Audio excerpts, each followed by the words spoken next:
I'm on a date tonight, so I'll have to just look good. No, I'll just do it in front of her. She'll be right. Going! He's kept going! He scored! Oh, Stockport pressure.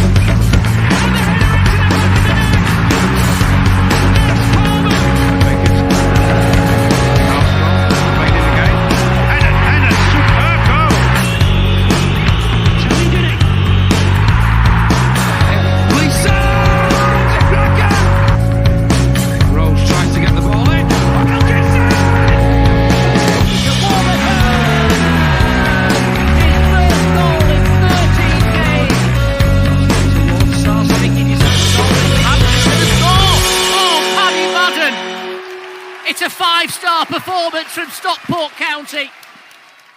All right, we got a small house, but we got a big bloody heart, I tell you.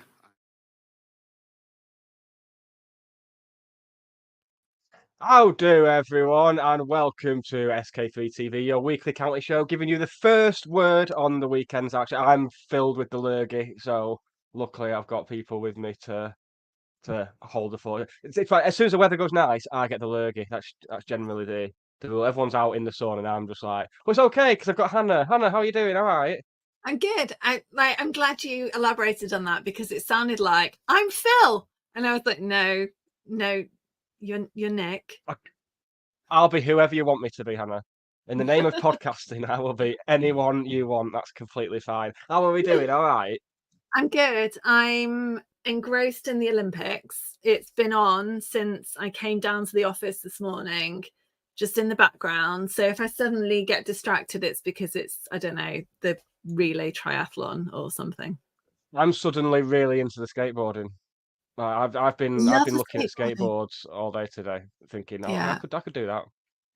Yeah. It was weird. There was a point yesterday where I was like in my underwear watching like teenage girls skateboarding, and it's like when I do that in the park, it's a police matter, but because it's the Olympics, it's fair game. It's completely fine. You can do what you want.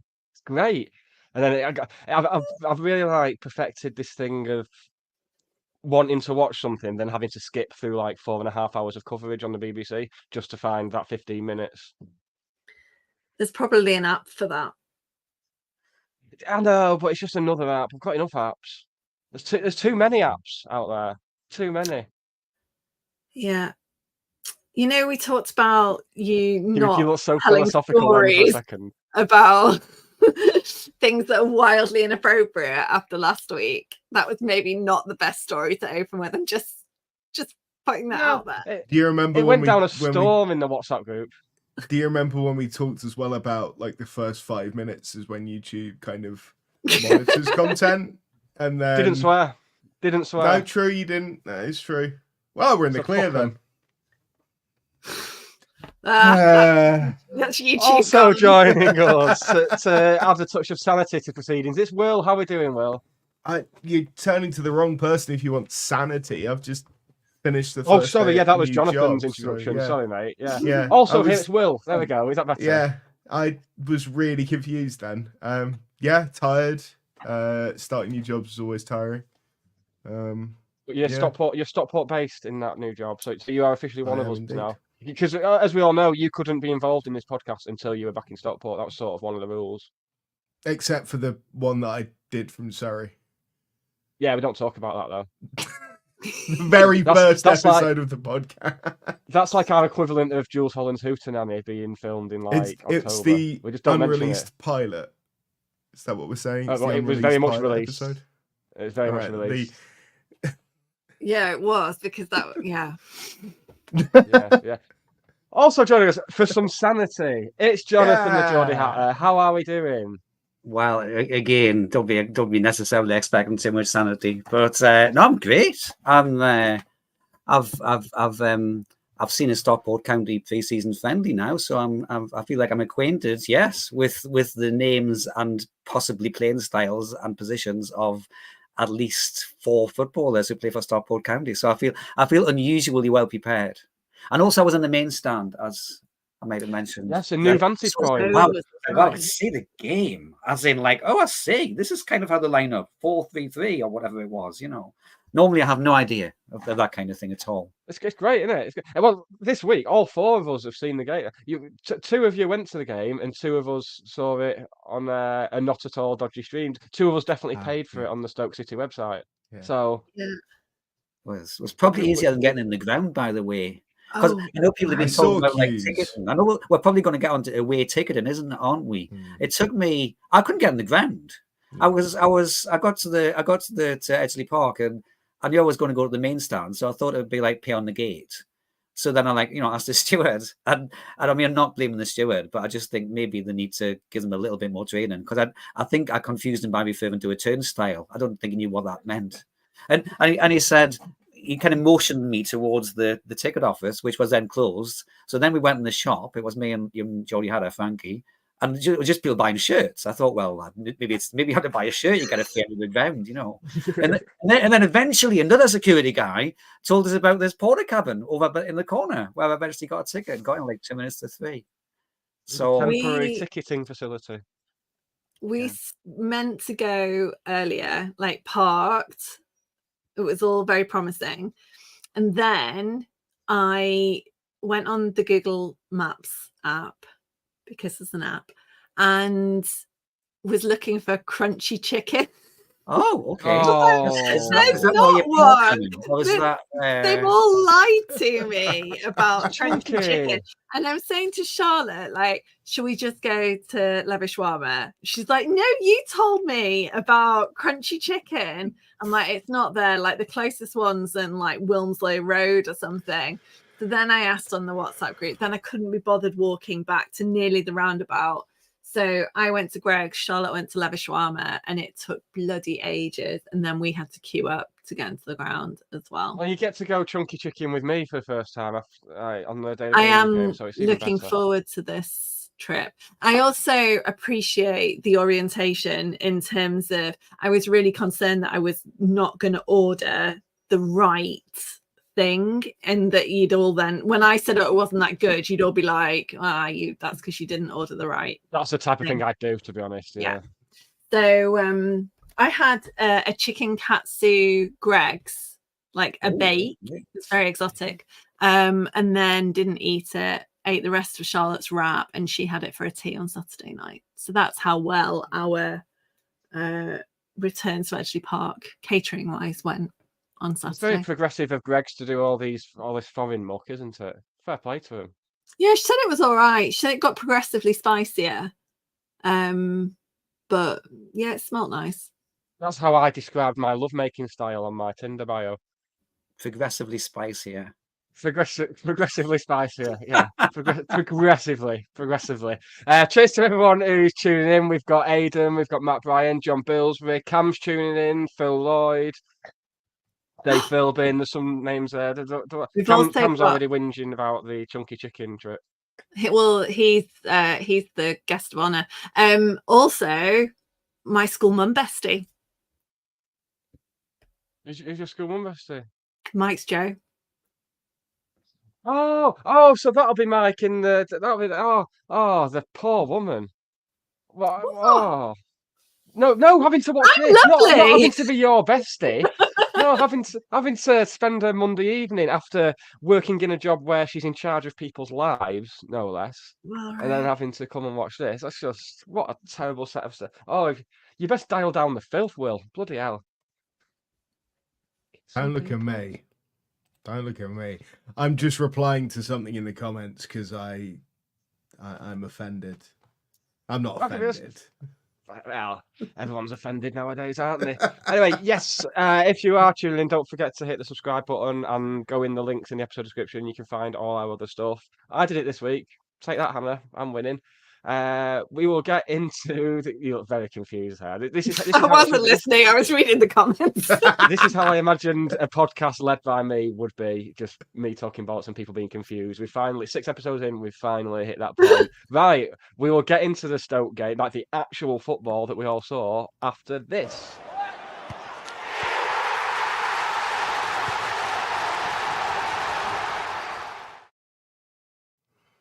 Jonathan, you are up first. Tell us what you thought of the 1-0 win against Championship, soon to be relegated Stoke. apparently, according to their Twitter replies.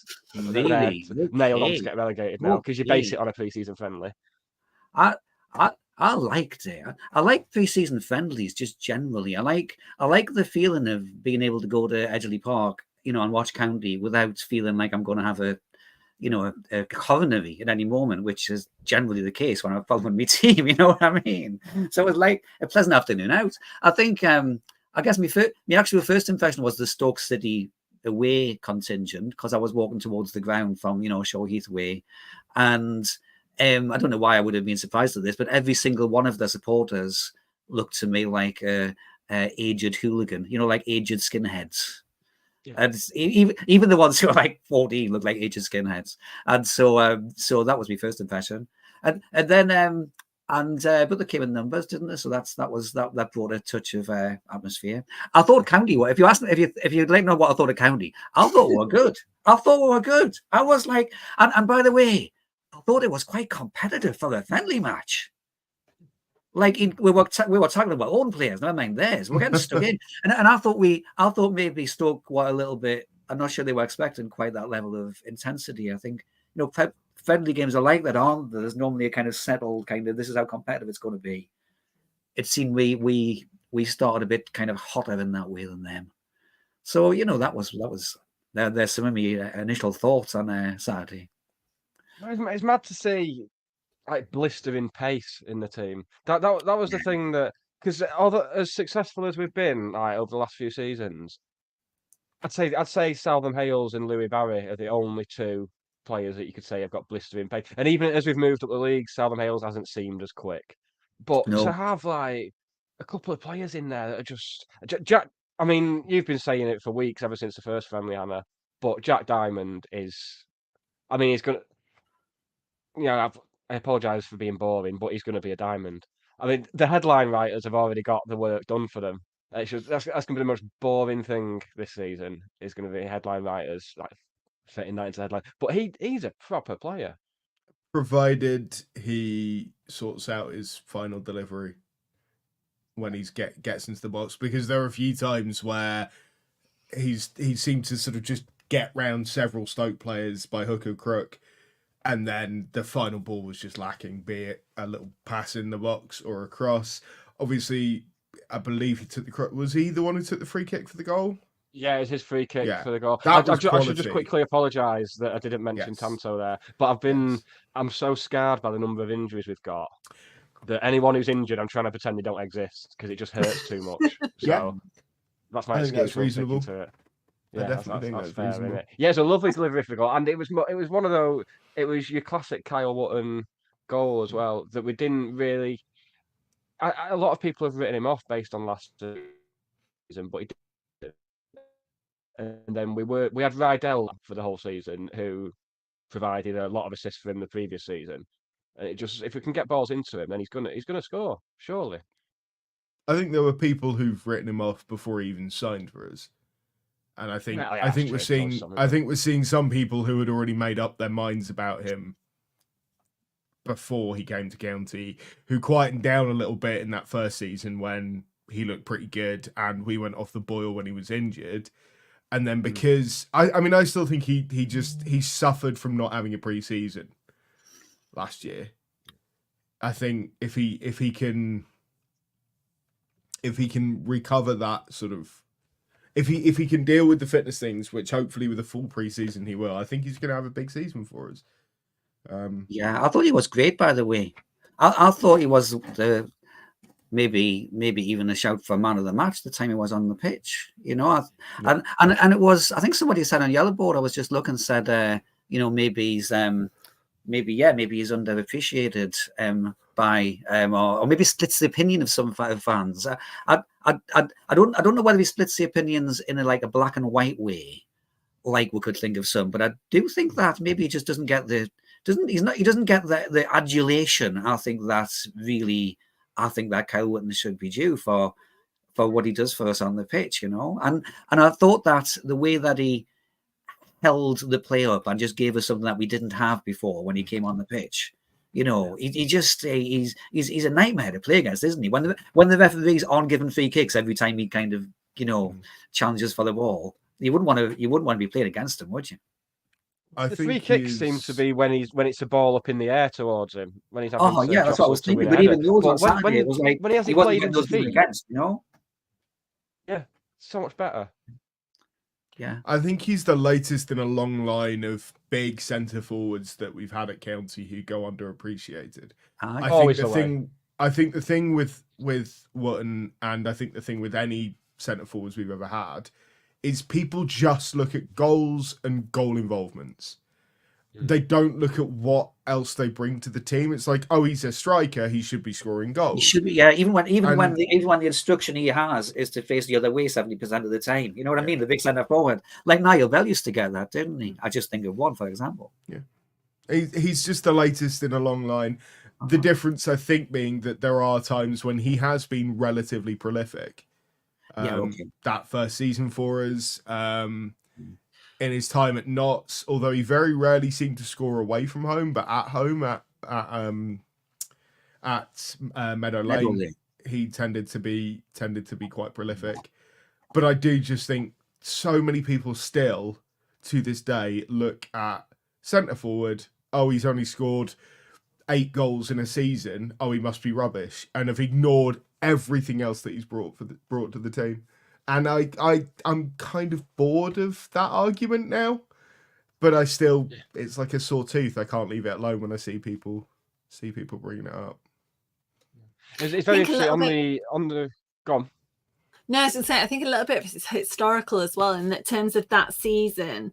That first season that he was with us, he was quite slow to start, and people were expecting him to bang goals in left, right, and centre. I remember being, I think it was Tranmere away, and someone screaming abuse at him. He'd gone off 10 minutes before. Oh my god! So there was that kind of like expectation around what a centre forward should be. So I think some of it kind of originates from that as well. Yeah, definitely. Yeah. There's definitely an element of that. It was interesting to you'll have noticed this as well. Well, you will have done because we spoke about this. Will the Stoke? It's going to be a recurring theme this season of what opposition commentators are pronouncing our players. Well, hopefully not, because hopefully we won't. What were the issues first half? Will there was? Well, no, hopefully not. There was Wootton, which actually is quite a common one. Mallon. Yes, but he said Wootton about 5 seconds after Ken had said his name over the PA. Yes. Yeah, Mallon. Luckily, he went off injured. Which at one point, I genuinely think he called Mellon Madden. It didn't even sound like Mallon; it sounded like Madden. Sounds about right.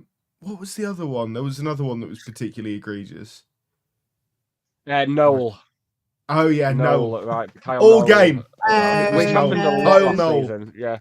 But on the plus side, Hinchliffe spot on for 45 minutes. Yeah, absolutely. Yeah, I was messaging Nick, going, "I wonder what he's going to call Ben." Nailed it. Well, okay, fair enough. Wow. Did he call Lewis Bate or Lewis Bates? Because I have to admit, me and Frankie were having a debate during the actual game of what debate. Oh, there you are. Young Master Bate. Oh, off of Oliver Twist. Absolutely disgusting, Will. Yeah, I've noticed a lot of our fans calling him Bates. My new thing is to comment on these posts and just say, "Oh, we don't have a player called whatever they've called him." Yeah, we don't have a player called Hinchcliffe. Yeah, I spent a lot of time doing that in the summer. So that's your hobby. Just nice that I can. Yeah, I don't have many. He's doing brilliant though, isn't he? Isn't he, Hannah? Isn't he? Wooden for me was the pick of the players who I knew who were already, and then Bates. Oh, like wow! Every time he got the ball. So this is me in main stand. I'm in a main stand now. I think I'm like a pundit. Every time he got the ball, he moved into space with one touch, didn't he? Yeah. That's what I noticed. Yeah. And it wasn't just.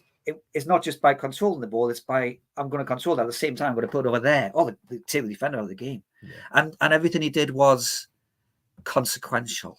You know what I mean? It wasn't just pretty. It was consequential. That's a word I borrowed that word from the commentary on Joe Biden's presidency. By the way, I'm going to keep saying how consequential he was. So I thought I'd bring it along tonight. But he wasn't he? He made things happen. He made things happen on the pitch out there. Yeah, like that. Yeah. Yeah. I think we've found our. I'm still to be convinced as to whether he can be as good a ball winner as Ryan Croasdale. Well, all right. Yeah, But I think the way he's going, I won't be surprised. I think one thing that he really showed against Stoke was his ability to kind of snaffle a loose ball. Like if a pass isn't completely spot on, he was there straight away, like a terrier, just on it. Which I think is the part of Croasdale's game that we really missed when he wasn't playing. Less so the kind of, you know, crunching tackle, anything like that, because I don't think that was really Croasdale's game either.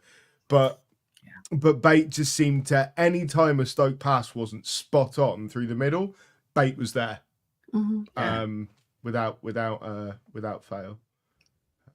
I think he's going to be a good player. He's becoming an early favourite, isn't he? I think he's going to be a real fans' favourite this season. So he'll probably hobble off injured about 20 minutes into the opening game. Oh, dude. Yeah, naturally. Injuries. Oh my God. I mean, Melon. Yeah. Melon. Rumours coming out that that's not going to be great.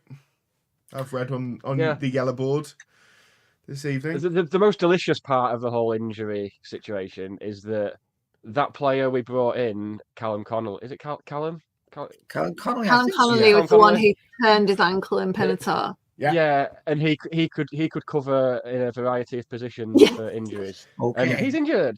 Yeah. Yay! Yeah. Brilliant. Yeah. Peak County. Do you think there's some? I was just going to say I like Kyle Wootton slight tackling Jack Diamond. Oh, I missed that bit. I missed that bit. Yeah. Oh, that wasn't near me. Yeah. It was like I think Diamond was trying to intercept the through pass and he like slid across to do it and like took out Jack Diamond. He looked surprised. Yeah, he kind of hobbled off. Are we not getting it was all right, but it was one of those where you think, okay, this is a new one, you know. Yeah, guys, it's just I've still got this horrible feeling there'll be. I don't know. There was a thread about this on Yellowboard today talking about what the injury situation is. Well, someone's asked for a thread to be started to keep track of who's out injured because it's just that's gonna be that says it all already. Yeah, and there's a school of thought that says, well, maybe is it a point of like, I'm gonna sound like my dad now. In the old days, a player would pick up a knock, and then once they were feeling all right, they'd play again. Yeah. But now is it a case of everything being sent for a scan? Yeah. And in the past, players would just play through and then have horrible problems later on in life. I agreed. Well, I didn't agree. I did agree that I've had that thought, and I think it was exemplified in the last couple of years where we've had Challoner or Wilson come out and say such and such a player took a knock, they seemed fine, we've sent them for a scan and their knee has exploded underneath, but they felt absolutely fine, you know, and now suddenly they're out for 2-3 months. And yeah, from a player welfare point of view, that is almost certainly the way to do it, and long term you would hope reduces the risk of injury in the future. But I do wonder if that is a part of it, that we're uncovering things that are unrelated to stuff that they're picking up on the pitch, that wouldn't necessarily be a problem then and there, but will develop into a problem at a later point, and then suddenly we've got 10 players out injured. There was that instance season before this one, I think, when Kyle Wootton was injured, and they said, you know, he could have continued to play on it, but the choice was to say no and to kind of start the recovery, I guess. I think some of it's an abundance of caution. You know, you get these, it sounds quite benign, doesn't it, to say they've got a knock or they've got a niggle. But I mean, certainly in pre-season, there's no point taking unnecessary risks. I mean, I suppose as well, we're in an age of people wanting updates about these things. So it's not like back in the 90s where you used to have Roger Wild's column in the programme where every 2 weeks you'd find out what the injury situation was. But now it's very much like Hugh Edwards. It's just all out there. Everyone knows everything now. Well, I think actually, I feel like when Jim was in charge, we were very open with the fans on injuries, and actually we very rarely got any injuries. That's true. Which again could be an element. There'd be like 14, 15 players play across the season. Yeah. Is there something in that as well? That's just the sheer depth of the squads. Like, we can bring a guy in who's like, he's there to be almost the idea is you got two guys for each position who are as good as each other and can compete for the jersey, right? Where if we think back to the National League North days, I mean, that wasn't really the case, was it? You were looking at us beyond 15, 16 players, maybe you'd be like, oh, we're really kind of at the bare bones here. A little bit, maybe. I feel like, because the other thing, I think, the other conversation is whether we have it worse than others, isn't it? Is it modern day football or is it a county thing? And I'm not qualified to judge this because my only real reference point in like teams and delegate injuries is Newcastle United, the only one I take any notice of otherwise particularly. And like we only have like typically 6 players fit at any one time out of my squad. So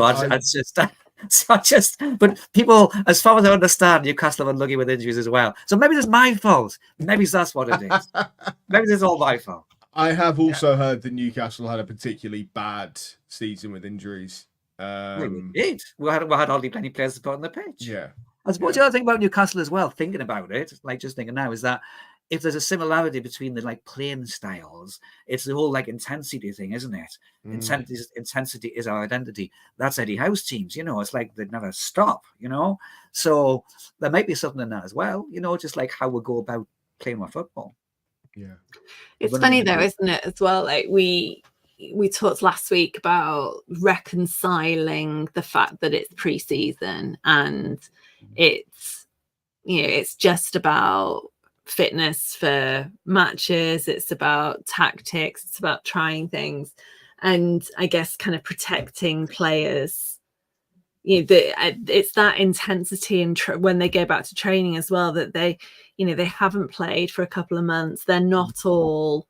I mean, Tanto, ironically, was kind of training throughout the off season, which is not something that all of them do. It's, it's a personal choice.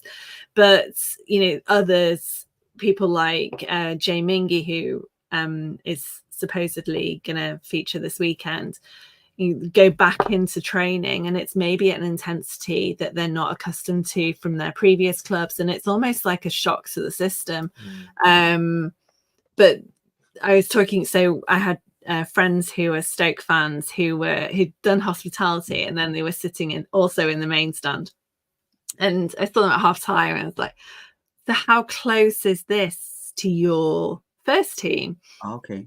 Kids are there in the full Stoke kits. That's what I love about Stockport County, like that you can do. I mean, whether they'd get away with it at a league game as opposed to a pre-season friendly, I don't know, but kids there, and so talking to them, and she said, Joe, it's not far off.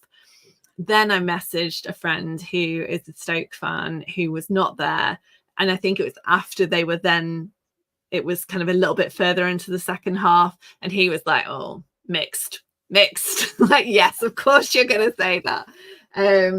But they took like, look at the state of our toilets. They is that true? Did they really smash my toilets? Yeah, it's true. Bloody hell. I'm just hoping that it was the ones in the away end and not the ones that Yellow Block have to use. That's all I care about, because they gave them Yellow Block, which is always a mistake. Oh, you're right. I didn't think about that.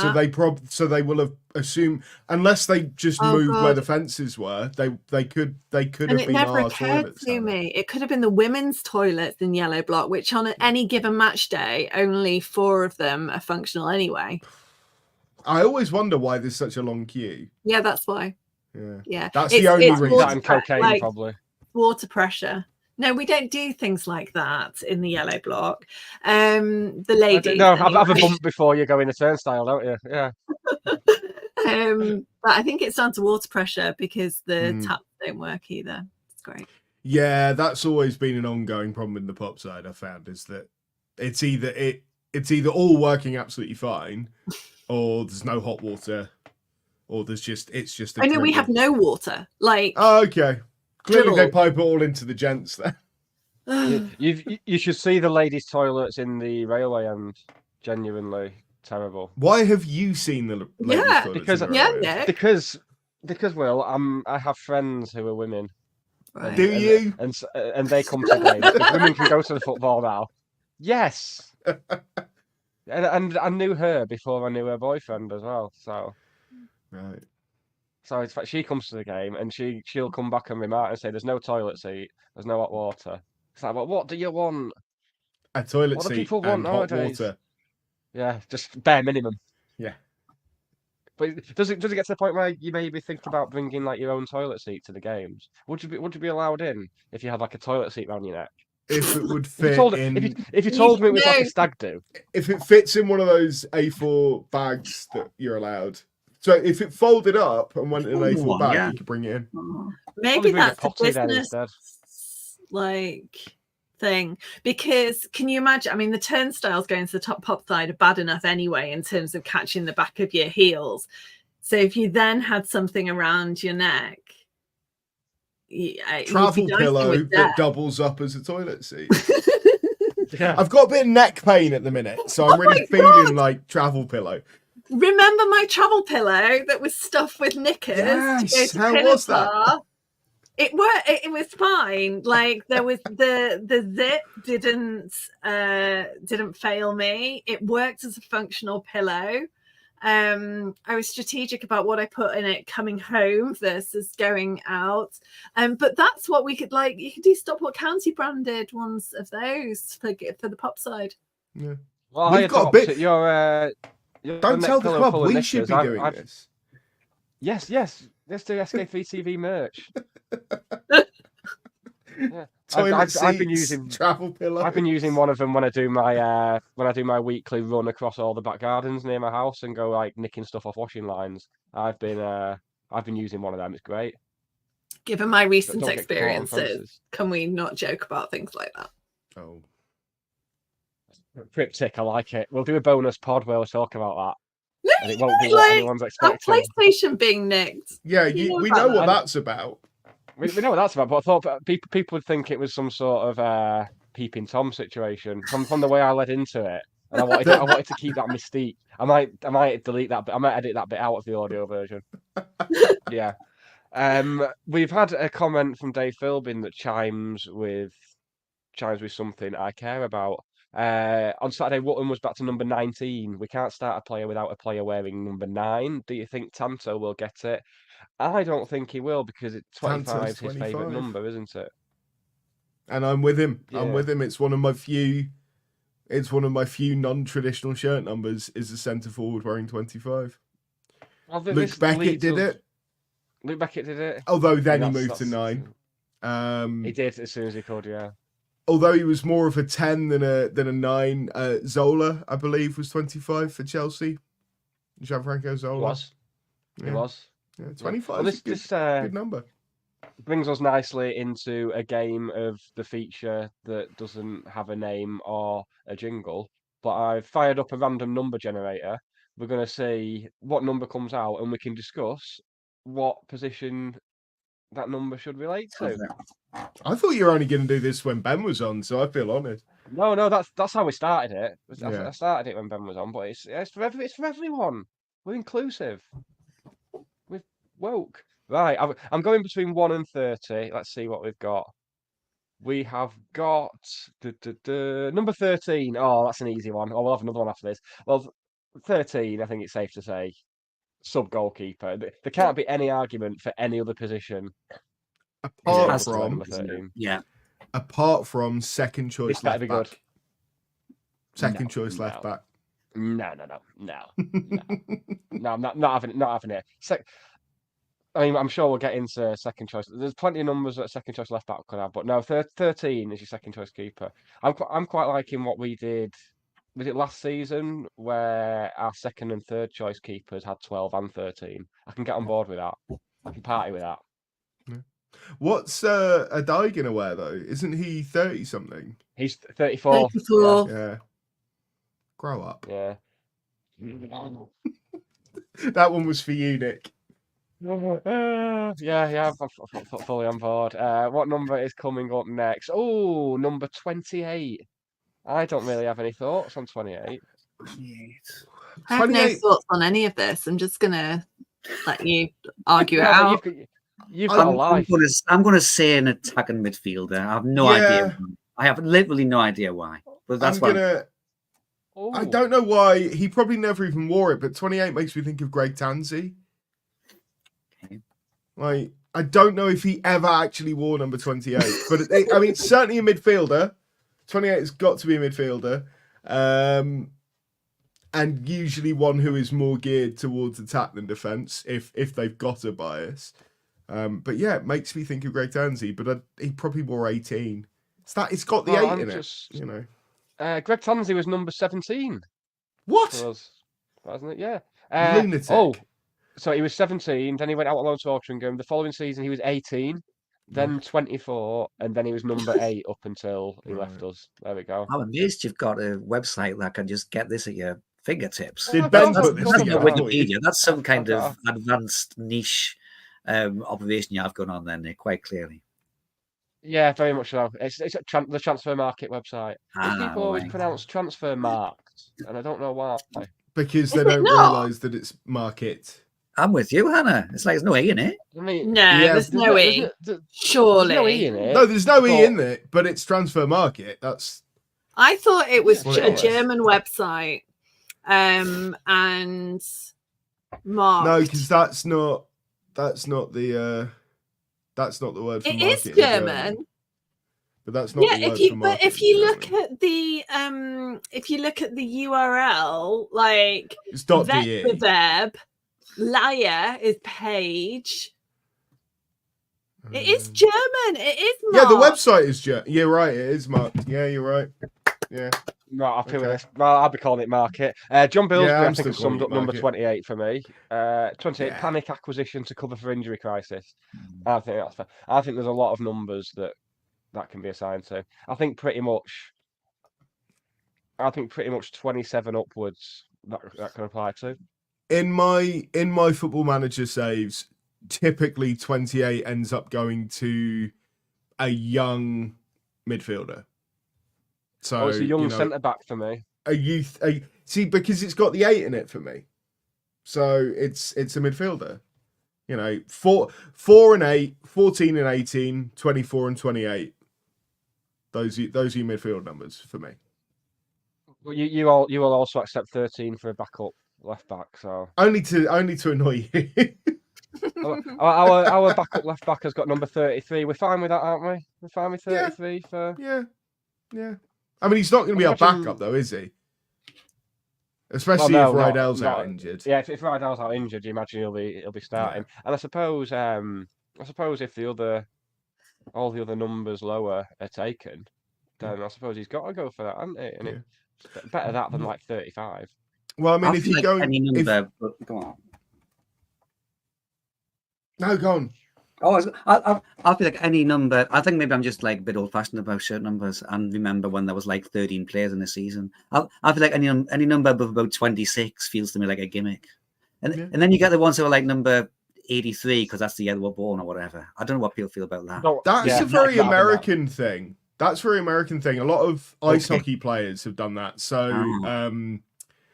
Sidney Crosby, Pittsburgh Penguins forward 87 because that was the year he was born. I believe Wayne Gretzky played in the number that he was born. Same with Mario Lemieux. I forget their numbers off the top of my head.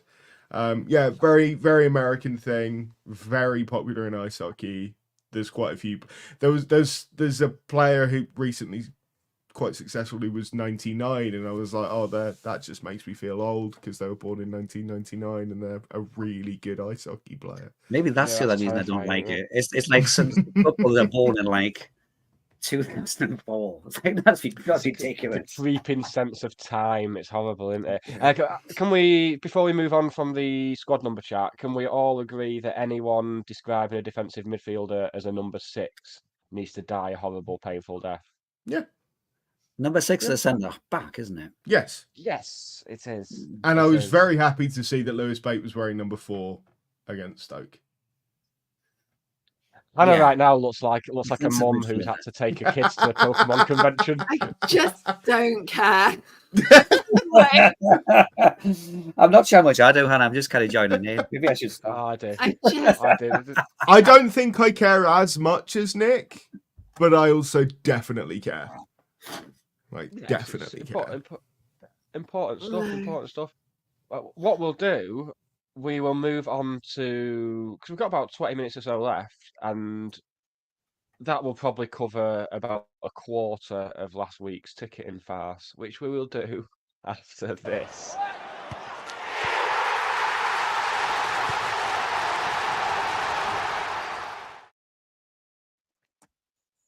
I'm just going to sit back, safe in the knowledge I've got a Blackpool ticket. Hannah, tell me everything. What on earth happened? As if you're the person who can explain it all. That was a good. Do you remember Clarissa explains it all? I was just going to say Clarissa explains it all. Yeah. God, what a reference. Yeah. So Blackpool. So could never have been predicted. It was just one of those unfortunate events when no one could have known future tickets. Nobody saw that coming a mile off. No. Tickets went on sale on Wednesday at 10 o'clock. Was it Wednesday? Was it Monday? And then no, it was Wednesday, wasn't it? It was Monday. I don't remember. Monday was the previous ticketing debacle that genuinely really only impacted a few Popside season ticket holders.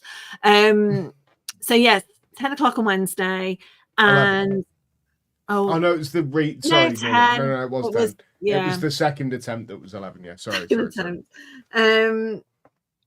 Yeah, it could never. It was an unpredictable event that led to unfortunate events and a lot of frustration. I mean, people have been going on about Blackpool away in August since, League One was a glimmer in our eyes in January. So we've got a decent allocation, but we've got twice as many season ticket holders as we did allocation. So predictably, it did not go well. But what was different compared to previous instances was that it went down for everyone. So even at the ground, they couldn't kind of do anything with tickets for people that were there in person. What they did do, which I did think that was very much appreciated for the people that had been bothered to go down there, was that they took people's names and rang them back. You're never going to be able to please everyone. And I mean, God bless the people in the ticket office and the ticketing department, because they must have had a really shitty Wednesday. And they're not the ones who chose to use this system. They're not the ones who said, and they keep having to deal with the aftermath. So they went back on sale on Friday. I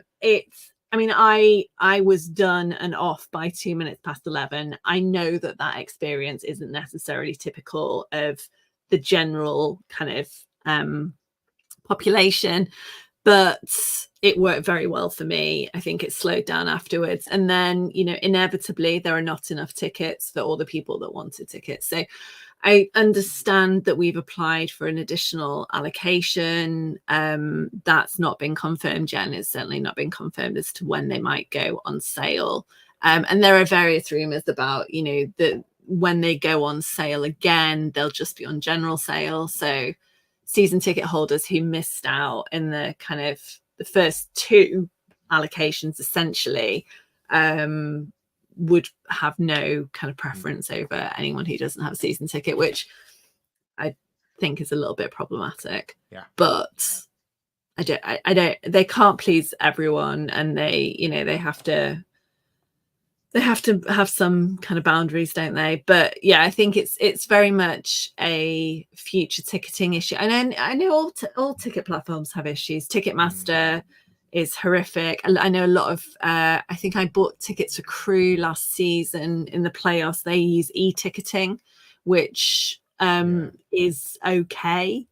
But I don't imagine that any of them's perfect. But I do genuinely feel, and I sent sent donuts to the ticket office on Wednesday afternoon because I just felt so sorry for them having to deal with another shenanigans that was kind of not of their doing. So. I think if anyone's expecting us to be changing ticket provider anytime soon, I think they're going to be very disappointed because the work involved in changing everything over and carrying details. It's I mean, not how the long sort of thing you do in a week before the season.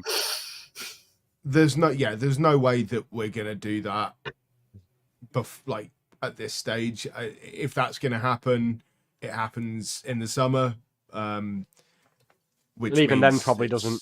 Let's face it. Well, I think the way you do it is you start preparing the new system before the previous season's ended, so that you can then migrate records and everything over onto the new system in time for the first pre-season friendly. I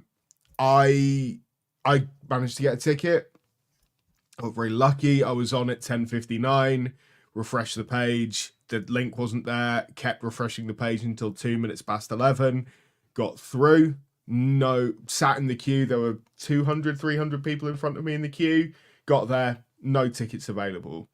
Ranted on, well, I didn't rant, but, had a whinge on Yellowboard. And just happened to still have the window open on my computer and saw that dots were reappearing.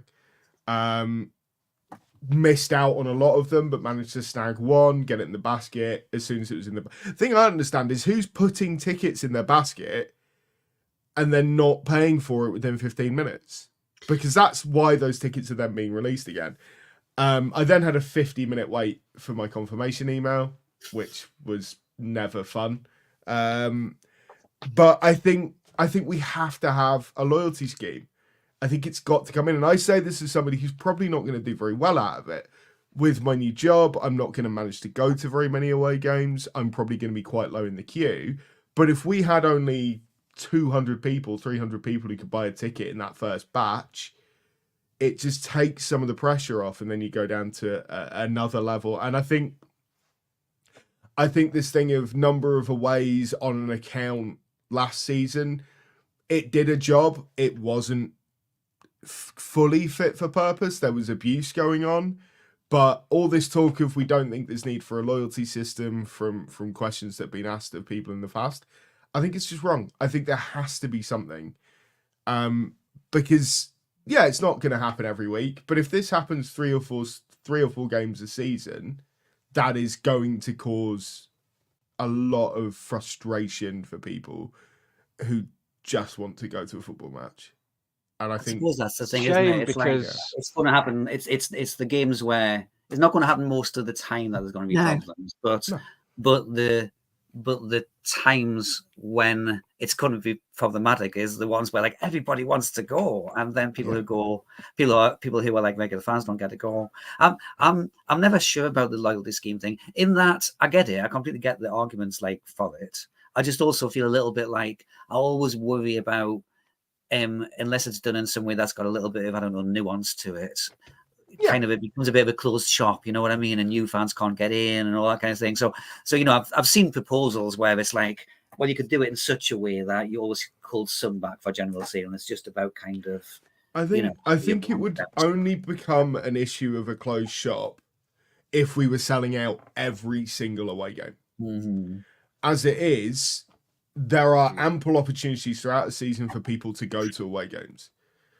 Those people who go to 20 away games, 15 away games, should get to go to Wrexham, should get to go to Blackpool. There's teams to go to Blackpool, Wrexham, whatever. It's hard to argue against that, isn't it? Yeah, and I don't think somebody who, and I say this as somebody, again, who will probably only get to a handful of aways this season. It's kind of a reverse of my whole life. I should be behind these people in the queue because they travel up and down the country every single week supporting County. I go when I can. I go when I can afford it, when I've got the time. But these people should be in front of me in the queue. And there are ways of doing it. You can, the way that I've sort of back of a fag packet put on Yellowboard in the past is you have a points system where points taper off. So, you acquire 600 points in 1 year. The following season, those 600 points lose a bit of their value. They're now worth 400 points. And then it's a whole new year. So if somebody goes a lot, misses a season because of health or work or whatever, they're not starting completely from scratch, but they're also not ahead of somebody who did go the previous season. There are ways of doing it. And I really think it should be looked at, while at the same time recognizing that future ticketing is maybe not the platform that's gonna. Mansfield have brought something in this season. So, you know, again, you've got this issue with, from a standing start, do you recognize previous seasons where there was no, I mean, there was a little bit of criticism when we brought in the loyalty for, I think it was Harrogate. Well, I didn't know that, you know, previous aways were going to count, or, you know, and we saw it in the kind of latter stages of last season where people were getting tickets for away games like Colchester that they had no intention of going to because it would count towards their for their gains to Wrexham. But what Mansfield are doing is they're looking back a little bit. So there are some points, bonus points that you can get, like for going to aways last season. If you were a season ticket holder and went to away games last season, that kind of counts for a little bit more. But it's, you know, predominantly going to build going forward, but there is some kind of retrospective loyalty being recognised. And then this comes down to, you know, we are a fan base with, you know, third generation, fourth generation, in some cases, families. Like, how does my dad prove that he was going to games in the late 60s? Like, should that matter? Does it matter? Yeah, that's it. It's how did you define loyalty, isn't it? Because you get somebody like your dad, and maybe, I don't know, but maybe he can't get to games, you know, for as much nowadays, or things happen in people's lives, don't they? And you get the person who's been coming for since the 70s, but 10 games a season. But that's 10 games a season since the 70s, you know. So there'll always be so many definitions of loyalty. So that's why I always sometimes come to the point of thinking, well, maybe just don't have a loyalty scheme, because you always. But then you do. And you know what? It's like the really committed fans will get in that ground. Do you know what I mean? One by hook or by crook. There's kind of that argument as well.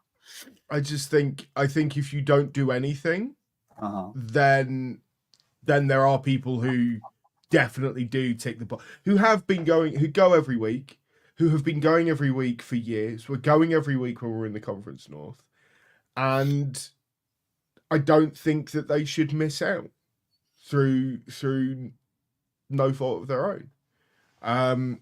Again, I say that as somebody who has been an exile, and you know, and there is definitely an argument to be had that every home game for me for 28 years was an away game in terms of travel.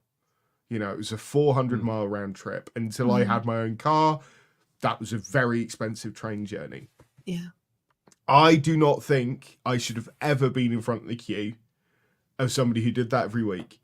The only time that I would sort of bristle a little bit is when I got a local away game and struggled to get a ticket. But I actually don't think that ever happened, even with some of the small allocations that we've had over the years. And of course, in the North, there wasn't really a local away game. I feel sorry for the County fan who lives in like Torquay. We'll play Torquay, and you know, they don't get a ticket. But yeah, that's the thing, isn't it? How do you?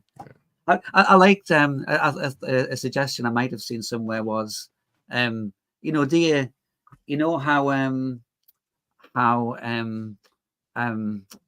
when Ken Boxhall used to thank the away fans for making the short journey, the long journey, the arduous journey, the tricky journny. Yeah. You know, I mean, I really feel we should factor that in anyway. You know, if you've made like 6 arduous journeys a season, that's worth like 12 manageable journeys. Yeah, so what we should do is have a tier system for all the away games you've been to, and we should get Ken to measure what type of journey that is. Yeah. So like Kingsley away in the National League That's like arduous. Yeah, and some kind of appeal system. Like I went to Barnet, it was the only game I went to that year, but my car broke down nearly. Do you know what I mean? Notts County last season for me. Yeah, we give it 10 points. There we go. But my drive home. I went to Rotherham. I got lost. Yeah, my drive home from Notts County was awful. M25 closures coming off the M1. I had to go on the North Circular. I hate the North Circular. Well, I got home at 3:00 in the morning on a flatbed. I think I got home at about 2:30, but my car was still right. This is like the old sketch, isn't it? I used to go watch Stockport County win. When I got home, my dad used to beat us black and blue. And I used to get up at 5:00 in the morning for a 4:00 in the morning kickoff. I need points for that. And yeah, broken down car definitely deserves some points. It was broken down before I set off, which, you know what I mean? That's why I think like the clutch was going, and I was like, I'm going to Barnet anyway. So I think I should get 30 points for that straight off, and then there should be retrospective. Just have them now. But Fun Hub. Well, like in terms of tracking, like I remember for Wrexham, because you know, for all the great intentions, and I did do a lot of aways last season, they weren't appearing on my account under future ticketing. So I remember like going through Fan Hub and counting up because that was more accurate than But there are ways and means of doing it, and I do enjoy that. I know that kind of how many miles with on the Fan Hub front. I know that Russ from the Scarf Brigade War, he used to be quite heavily involved in Fan Hub when he started up, and he actually had a meeting with Rick Simkin at County about possibly using it as a future loyalty scheme. But I think the consensus was basically thanks, but no thanks. But it's a shame, really. And I know, I'd imagine Derby do, because Derby are sponsored by Fan Hub now. They're the shirt sponsors for Derby. Yes. So I wouldn't be surprised if Derby are using them as part of a similar scheme with them. So we've missed the boat there. We could have been real trailblazers in that respect, but you can't have it all. Right, quickly, a couple of things to cover before we move on. I got a comment here that I've starred from Sydney Exile. Will be good to get some streaming news soon. Well, I know the club haven't announced anything yet, but I've seen Liam replying to some posts in the Facebook groups where I'm assuming Sydney Exile is still in Sydney, in which case you'll still be able to stream as normal every Saturday. That's still carrying on. I've heard that from other clubs as well. That's how they're kind of. That includes the Saturday 3 p.m. as well. That's still going. And over here, there'll be no streaming at all. It'll all be on Sky platform. In the midweek games, there'll be no club streams. But the audio commentary is still happening over here though, as well. So. That's really disappointing to hear. So all through Sky, like now TV passes and various things. No, God bless Sky, I'd much rather listen to John than some random bod that Sky have thrown at it, because it won't be. They'll just have, 60 commentators. They just dot round the Football League. That's the thing. Do Sky have that many commentators? So maybe they'll still be John. Maybe they will just use whatever that club's commentary is. But yeah, not exactly appealed by that. No. Well, in comparison to last week, we're going to have to wrap up the show on a serious note, because it seems that some people are just thick, unfortunately. And after it being made clear in Spain that one of our players wasn't familiar with a song that was directed at him, it's still carried on, culminating in this Saturday when people who work for the club have had to message people and say, look, can you get the word out that this isn't on? It's genuinely baffling, because it's not a chant that was okay in the 90s when it was popularised. No. And it's certainly less okay now. It's just baffling. The thing that I find really odd about the whole thing is that it's a chant that was kind of levelled at an opposition player to distract and annoy and antagonise. So why on earth would you then be like, oh yeah, do you know what? Now that he plays for us, we'll sing it to him, and he'll be really pleased and comforted by it being familiar. I like the mind absolutely boggles. But what the conversation happened in Spain, I don't think that it's then been there's been much attempt to communicate it to the fan base until after Saturday. What was the conversation? Was it that the player doesn't like this, you need to stop, essentially? Yeah. Right, okay. Because I mean, fair enough. But I also think somebody made fans about it, yeah. Right. Because I also think somebody on the other board, I think it was Mozza on the other board, made, I thought, just a really good point that, like, yeah, the goalkeeper doesn't like it. Well, he's in his rights to not like it, but also it's kind of not the point. It's like putting the player on the spot. Like, are you okay with this? Well, no. Yeah. It's like, this is like so-called Banda, which is making at the very least a kind of feature of the person's, well, not their colour, but kind of an ethnic kind of characteristic. Yeah, and it's like, well, come on, lads. And the other thing is like, it's not as if, because I could imagine the argument being made, oh, we didn't kind of know, is that a bit dodgy? It's like the whole Jason Lee thing was pretty well. Like, that debate's been had. Like, David Badgell can't do a tweet about anything without 45 people and to reply and like, what about the pineapple thing?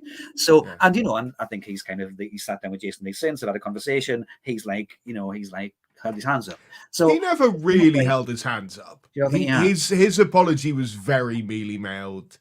I don't think Jason Lee ever really accepted it either. Okay. There's an I saw the conversation between them on the podcast. Yeah. It was an awkward conversation, wasn't it? Yeah. But I guess the general point I'm making, podcast as well. If people are kind of going to try and make out that the whole pineapple thing is something that hasn't been, the argument hasn't been hard and pretty much settled as to whether that's kind of okay or not. Well, I think it has. Yeah. Yeah. 100%. Yeah. Yeah. It's that. That's also, even if there wasn't the racial overtones to it, if a player doesn't want a chant sung about him, then don't do it. Even regardless of what connotations there are to it, it's just. I'm sure clubs have had this sort of thing before.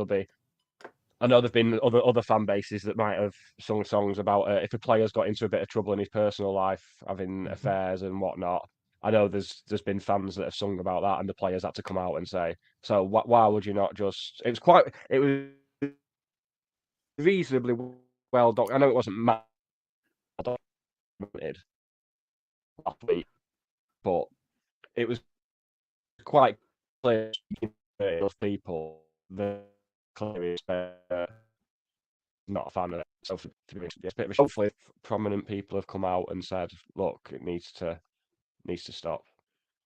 And Dave Philby's made a good point. Obviously the Adam Proudlock song about his drinking is probably a prime example.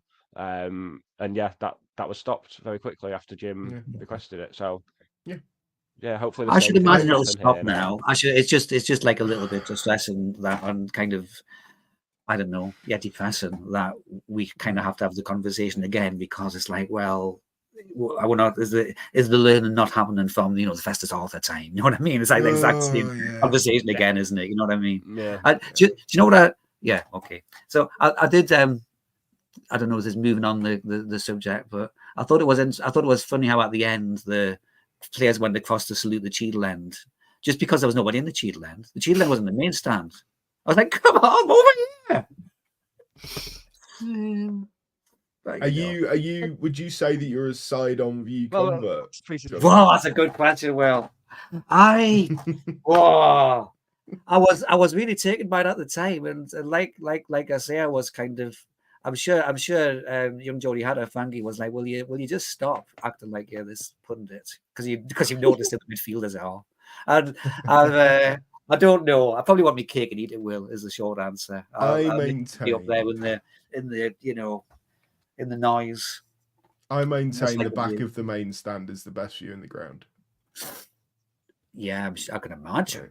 I was down near the turnstile, the dugouts. I had a very good view of Dave Challoner berating the players. I hope that's not. I love. So I was sat on the front row in block B, I think. Okay. And like Charlotte loves sitting down there and watching him, and like the flouncing and the the flouncing. It was all new to me. He was the thing I noticed. Oh, Nick's away. The thing I noticed was he was giving a lot of instructions to Jack Diamond, and I'm not sure if Jack Diamond. It was obviously the pre-season friendly, so maybe there's something he needed to be doing that he wasn't doing. But it was just kind of that whole subplot for me was quite fascinating. I went to the cricket yesterday at Offerton Cricket Club, and Charlie was really sweet with the players, like sorting the helmet out and their pads out, and I saw a completely different side of him. It was almost quite because they'll probably injure themselves if they do it themselves. He's like, get knocked out. Like, I can't remember who it was, like a proper diving catch on the boundary. I was like, has someone cleared this? Because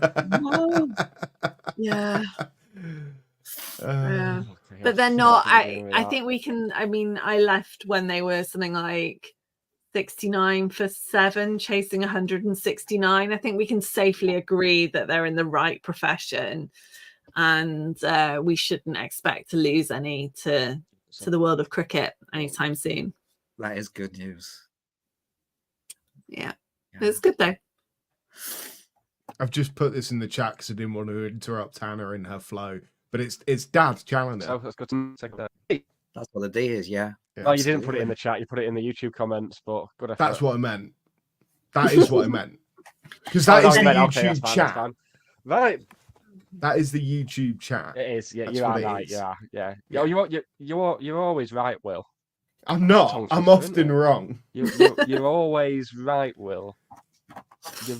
You're I might start using that as my exercises before we go out. Is Nick really glitchy for everybody else? Yeah, so I was just thinking maybe we should finish it now, because none of us have got the end broadcast button, which is an operational error. It's all going to shit. Yeah. Let's do that. So, let's say goodbye to everyone, then, shall we? Don't sing any songs that players don't want to hear sung, regardless of reasons. Absolutely. Regardless of whether you think it's got a racial element or not. For the record, it does. It does. Yeah. You know, the only song we can sing about flute is one for Melon. We can have one about Melon. Yeah. If they want that, fine. Otherwise, no. Although if he turns around and goes, I don't like that. Although we're probably never going to sing. Probably never seen. Right, me and Hannah will be back next week with Liam Richardson and hopefully Sam Byrne as we preview the new season. In the meantime, he's gone. Like, we can't end the show. That is such a great image for him to. There we go. Are you back? Hannah, do you want to do the outro and then Nick can just press the end? Great. If Hannah does the say goodbye outro, to everyone. No, he's back. Is he back? No. All right. So thanks for listening. You can follow us on @SK3 TV Pod. Nick's back, so he can take us out. Don't forget to hit like and subscribe. Oh yeah, that's it. That's what I was supposed to do. Bye guys. Bye. Do all that. Bye everyone.